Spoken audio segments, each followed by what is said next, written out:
Hello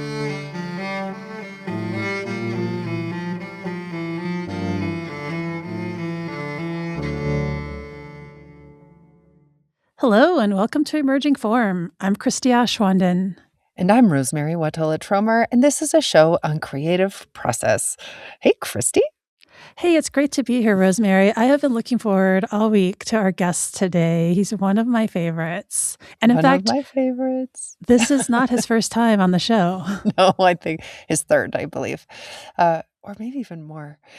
James Cruz is one of my closest friends and one of my favorite poetry companions. We've been doing lots of teaching together, including a retreat coming up at Omega this June, if anybody's interested in joining us.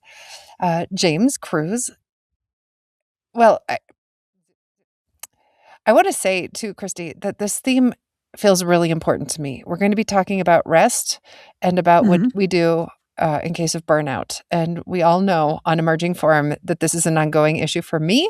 So I'm especially glad that we're going to have James Yeah, this on episode's to talk for you, about this. Rosemary. Yeah, I know. I'm taking it very to heart, very personally. Yes. James Cruz lives on 40 rocky acres in Southern Vermont on the unceded lands of the Abenaki people with his husband, Brad Peacock, with whom he co-edited Love is for All of Us, Poems of Tenderness and Belonging from the LGBTQ Community and Friends. Cruz is the author of several collections of poems, including Unlocking the Heart, Turning Toward Grief, and his newest, Breathing Room. To sign up for weekly poems and more, you can visit jamescruz.net. Let's bring him on.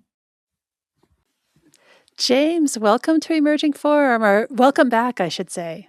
Oh, it's great to be back. Thanks, Christy. In fact, we could have had you back multiple times, James, if we had you for every book that you put out into the world. Yes, there are many books. we had multiple opportunities. But I'm excited that we have you on to talk about Breathing Room, which is your newest book. And for people who have not yet read it, will you tell us a little bit about how you came to create this collection of poems and why? Absolutely. Well, as I say in the introduction, I was kind of facing my own sort of moment of burnout. I was traveling a lot, doing a lot of readings, great things to be doing and ways of giving of oneself in the world. But I got home after one particular trip and I just felt so numb. And, I can usually access my gratitude. I can, feel glad to be doing what I'm doing and ease back into life, usually without too much adjustment. But it was not happening in this case.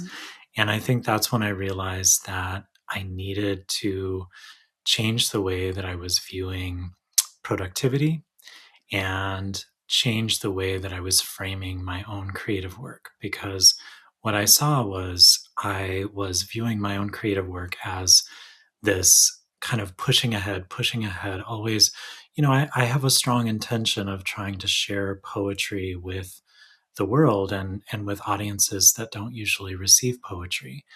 And it feels like a mission and a calling at this point.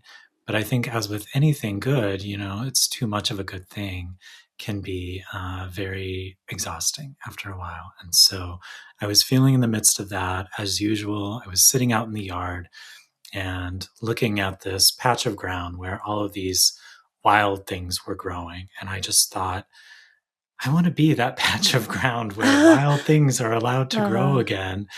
But I also kind of knew from having gone through this a few times before and having had friends who were dealing with burnout, that the only way to get there was not to push harder, but was actually to try softer, as I say in one of the poems in the book. And, that's not my idea. That idea has been floating out there. But I needed to rest. I just needed to rest.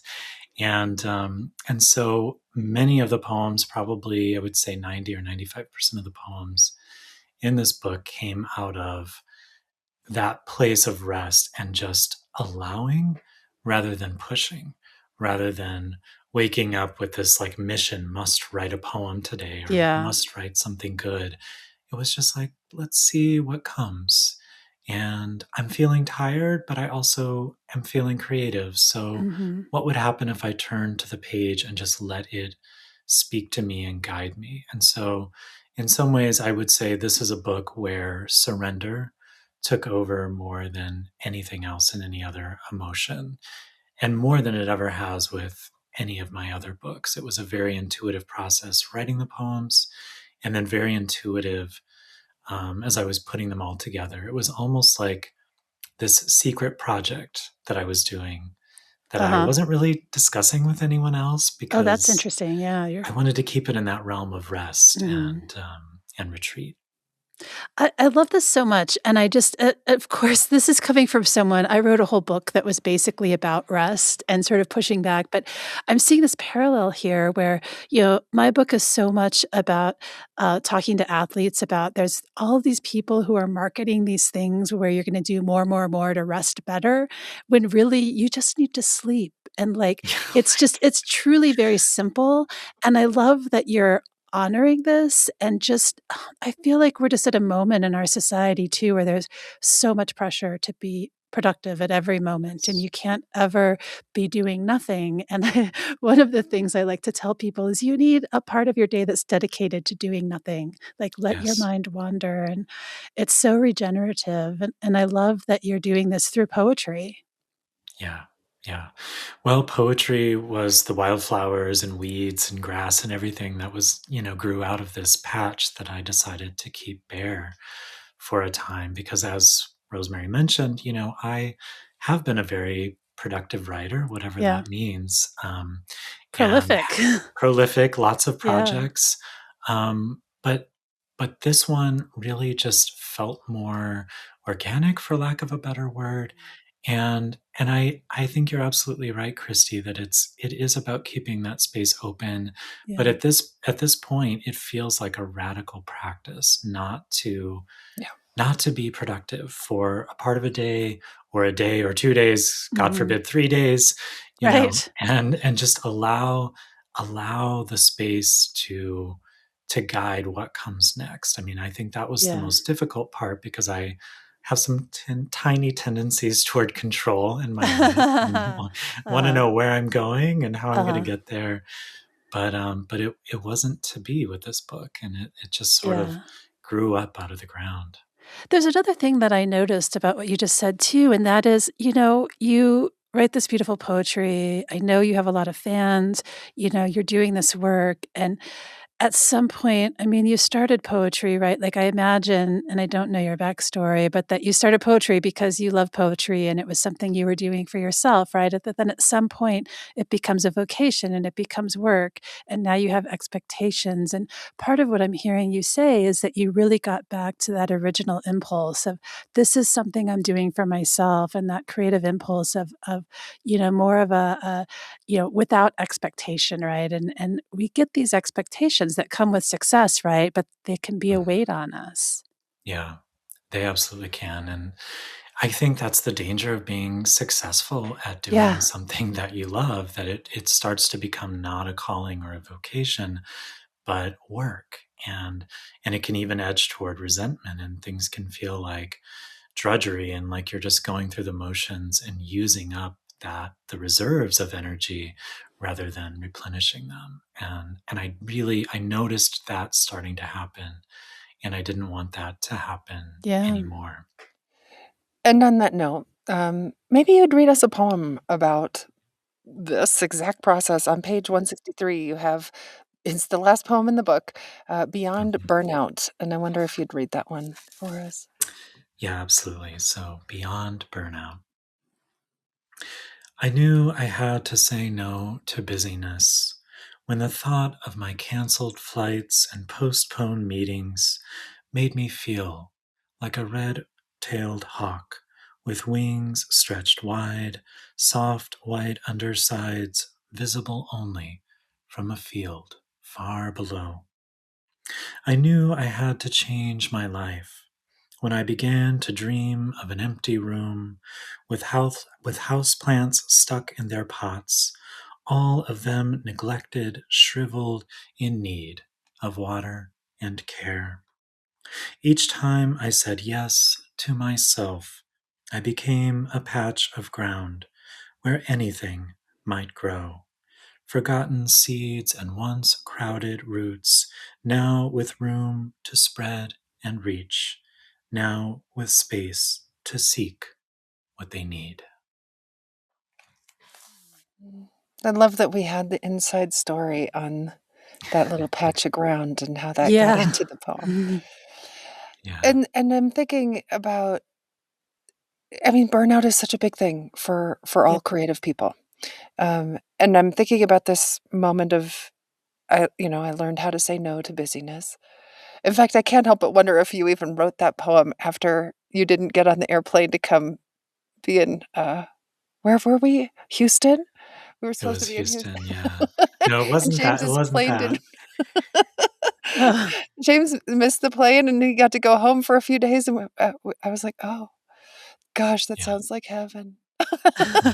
I was grateful for that missed flight as well. I just have to say one thing, the pandemic was horrible and it was really difficult in so many ways, but one thing I loved about it was sort of like I loved getting to be home and having no Yes. obligation to go anywhere, and, like, I actually that's my happy place, that's where I wanna be, but I don't wanna Mhm. miss out, it's like so Yeah, there was no Oh, you could be home without having that FOMO or that sense that you're letting someone down or not doing your job. yeah.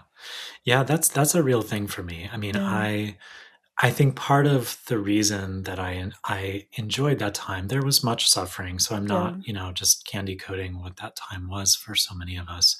But it was an extremely productive time for me, but it was the kind of productivity that was not draining because I was giving myself that permission to stay in my happy place, which is to be at home, to do a lot of writing, walking.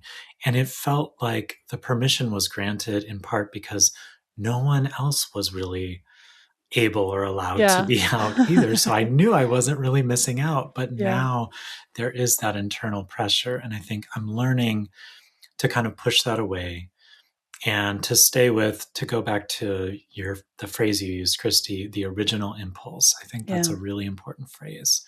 And to stay with that original impulse and befriend that and ask it questions. What do I need to stay with that original impulse today, this week, this season in my life? mhm. yeah, Which, the question I wanted to ask you is really along these lines around what does it mean to say yes to yourself? You knew you had this moment, "I need to change my life." But so that's changing the life, but in a creative practice, and maybe along the lines of this original impulse, what is it to say yes to yourself in a creative practice? I think part of saying yes to yourself is being willing to miss out on certain things and mhm, to know that you might be missing out on the party or the concert or whatever it might be, whatever you're drawn to, but that you're feeding some deeper part of yourself, or really you're allowing some part of yourself to stay wild. Like this patch of ground that I was talking about in that poem, an earlier version went into the sort of exuberant, like, and mallow was growing there, and wild black-eyed Susans. It was a little too much, but I wanted that same exuberance, that sense of like whatever seeds itself here can be allowed to stay. And so I think we have to be willing to do things that the rest of the world or our families or colleagues might think like, well, that's a bad career move, or that's kind of uh-huh, crazy, or that's really inconvenient to me. And it's like, well, I'm sorry, that is what I need to feed this deeper part of myself that is often hidden or pushed aside to generate income or to fulfill mhm. obligations or what have you. Yeah, no, absolutely, and I think, I've kind of realized later in life that I appear to many people to be an extrovert, but really I'm an Mhm. introvert, and I have to guard that alone time and that replenishment time, and it's really important. I love being around people, I can be very social, but then I need to recharge, and I have to protect that because otherwise I'm just giving, and, understanding sort of your own needs and not feeling apologetic about it, I think that's really important too. Yeah. And I think you need time, space, distance. Like I'm thinking about the image from that poem of seeing the red-tailed hawk from far away, and noting that white underside, that soft place that's often hidden when the wings are folded. Yeah. So we need that distance in order to get in touch with those softer, tender parts of ourselves that are craving this or that, that are going to feed the creativity. And when I read that poem, I noticed, there's a line break when I said yes to myself. And I really took note of that Interesting. Ah. when I was sharing Yeah. it with you too, Uh-huh. because, Rosemary, your question is such an essential one. What does it mean? We know what it's like to say yes to the things we feel like we have to say yes to in the outer world, Yeah. and paying attention to all the noise and the news and everything else. But what does it mean to say yes to yourself? And I think this book was one part of the inquiry into what that means. And I think I am still very much figuring that out. Yeah. I wanna make a personal observation here, James. I love that you're talking about this because I feel like there's something special too about hearing this from a man because there's such a gendered thing here, I think that where women so often feel like it's not acceptable to say yes to yourself, like, it feels so much more acceptable for men to sort of say like, "Nope, this is what I need," whereas women are so often sort of socialized to do that, and I love that you're acknowledging that and saying that even though society might say it's fine, it can be hard and that, you're really doing something good for yourself and that's Yeah. okay. Yeah.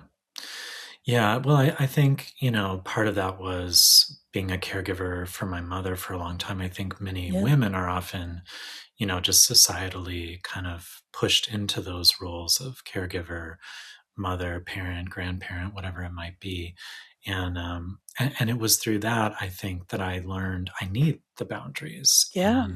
And when you care about other people and you want to show up for them, it's really hard to say, "Oh, I'm sorry, I'm going to go write in my room for 2 hours or something." Absolutely.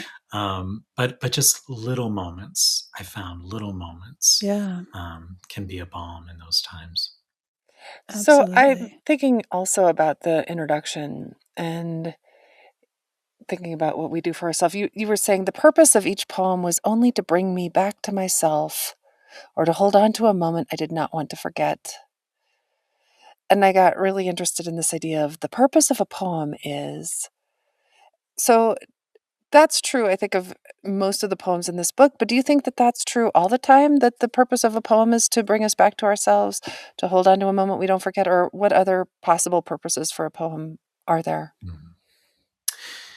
Yeah, I think for me anyway, in my own practice, I would say that the purpose of a poem is to bring me back to myself. And I guess, Mhm.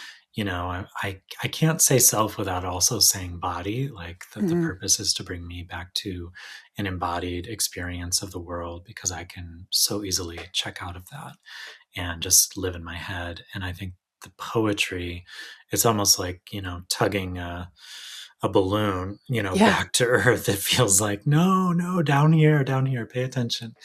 And so that's definitely a purpose for me. Mhm. And I think other purposes might be, besides holding on to those moments, I think that is a perennial purpose as well. I think just tapping into whatever is hidden from us. And there's a lot that stays hidden in the everyday as we're moving through our lives.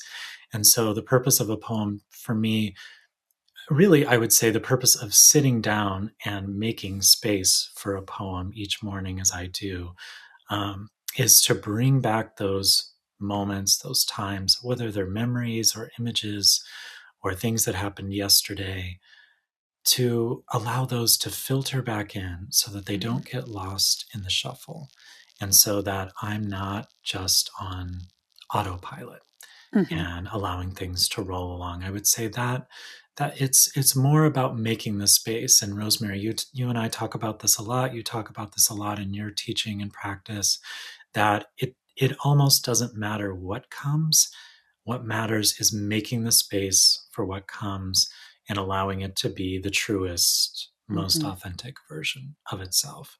So if the truest thing is that wow, I'm way too tired to write something right now and I need Right? to go Yeah. lie down or read a Yeah. novel or what have you. Maybe that's a better use of Mhm. the writing time. And that was true for me this morning. I do journaling and I wrote my journaling pages and I'm like, I woke up too early, couldn't get back to sleep, and I am way too tired. So I'm going to read this lovely novel that I've been wanting to read for weeks now. So That's Oh, great. that's nourishing. To me, what I'm hearing is a sort of meditative aspect too, and there's kind of 2 parts to this. One is just really noticing and being present, and there's a presence here. You talk about, wanting to hold on to these moments and not forget them, but it really is about this kind of presence that I think so many people try to achieve through meditation, and it's sort of a different way of doing that, and there's almost like a spirituality to it, right? yeah. Yeah, there is. I mean, I would say at this point that poetry and writing are part of my daily spiritual practice without a doubt. And, it's no accident that I wake up, make coffee, sit down to write. And then once that time, usually around 2 or 3 hours has passed, and sometimes much less than that. But once that time is over, I sit down to meditate and pray. And so it all feels like it's, sort of interwoven, tangled together, Mhm. that practice of taking the quiet. And I try not to open my computer or look at my phone or, Yeah. check email or anything during that sacred time. So it is a sacred practice for me. I love that you're bringing presence into it.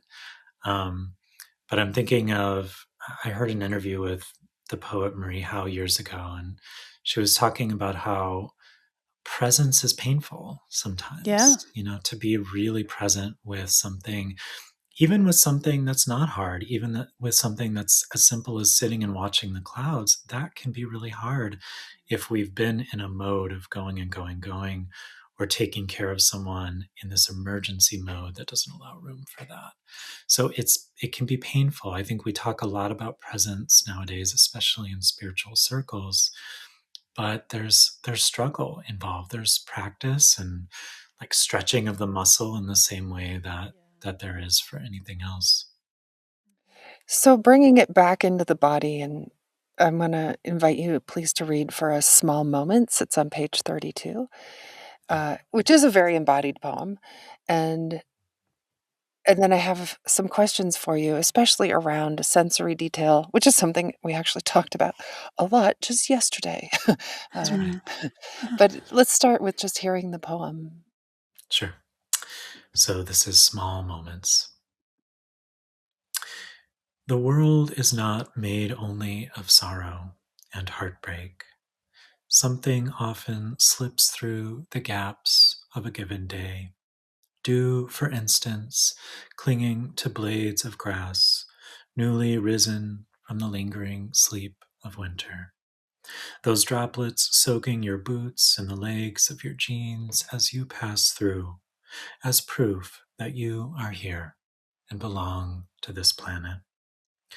If that's not enough, then I give you buttered sourdough toast, smeared with as much strawberry jam as the bread can hold, and the first bite whose burst of summer returns you to the body, where small moments like these are stored, like nutrients leaves pull from the sun as soon as it breaks through storm clouds, filling the cracks with gold.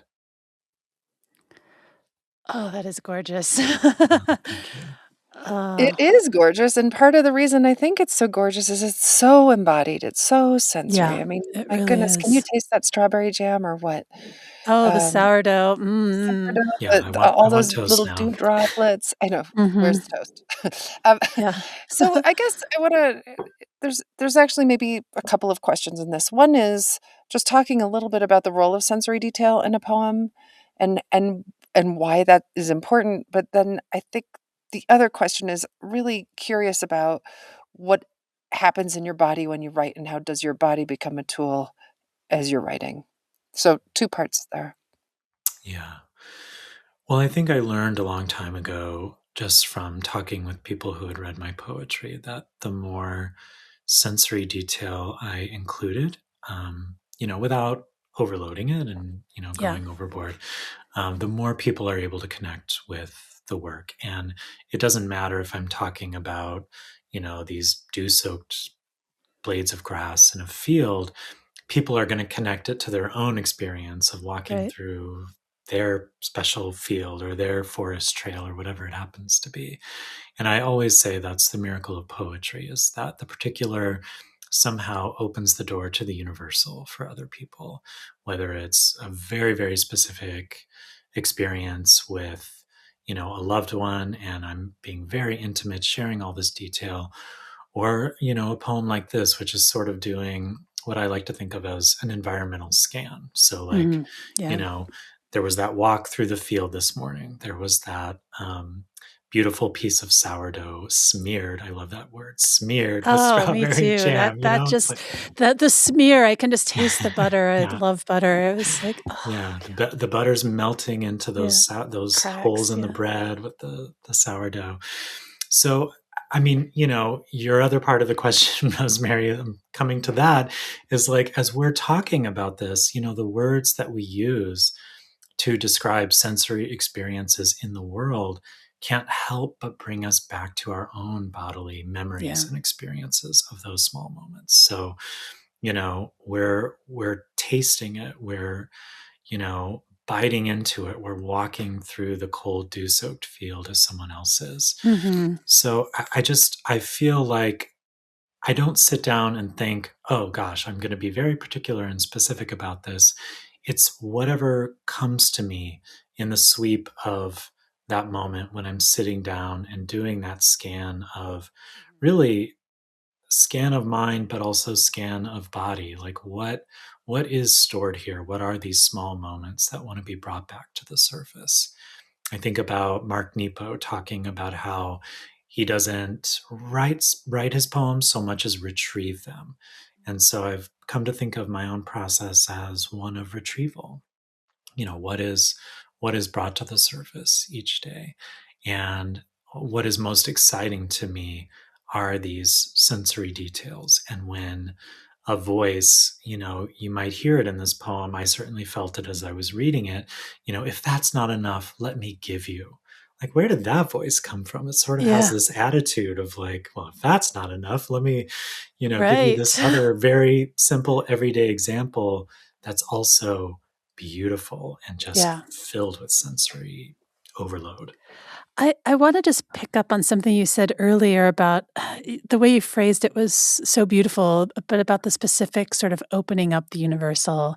And Mm, that's something that I've found is true in all types of writing, and it's really, sometimes a writer will worry about, "My story's too specific or this detail's mhm, too specific," but I think that what you said is absolutely right because those details remind us, right? They open up something like, I haven't eaten that piece of bread, but I've eaten another piece of bread, and right. boy, did I like it, and I remember, and it's sort of a gateway to the reader's own moments, right, and their own memories. Yeah. Yeah, I mean, I think about my friend and mentor, Ted Kuzer, who, Mm, still writing in Nebraska in his 80s. And he says, if you can awaken in the familiar and find it new, you need never leave home.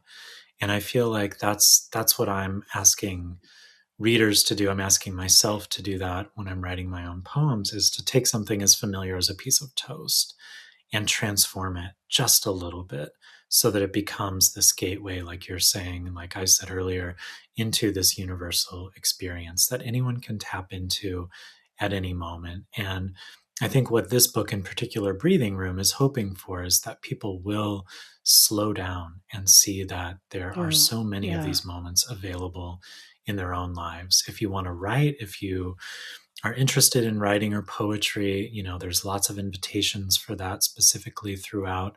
But I think of each poem as an invitation too, that it's, it can be about writing, but for me, the poetry is always about the living. Oh, I love that. It's beautiful. An invitation. Well, thank you Uh, so much, James. It's been amazing to have you it join us has again. been. Unfortunately, we're out of time, but listeners who are paid subscribers to our podcast, which you can do at emergingform.substack.com, will get a special bonus episode with you next week. We're going to hear a lot more poetry, and I can't wait. Thanks, James. Yeah, thank you. My pleasure. If you like our show, visit us at emergingform.substack.com, where you can find more, including show notes and back episodes. There, you can also sign up for our bi-weekly newsletter or become a paid subscriber, which gets you bonus episodes every other week.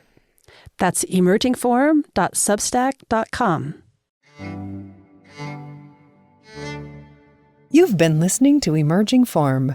This is Rosemary Watola-Tromer, and my co-host is science writer Christy Ashwanden. Our fabulous audio producer is Cherie Turner, and our music is created and performed by Kira Kopostansky and edited by Leah Shaw. Kate LaRue designed our logo, and Jack Mueller, of course, inspired our work and the name of this podcast. As he always said, you must obey the poem's emerging form. Until next time.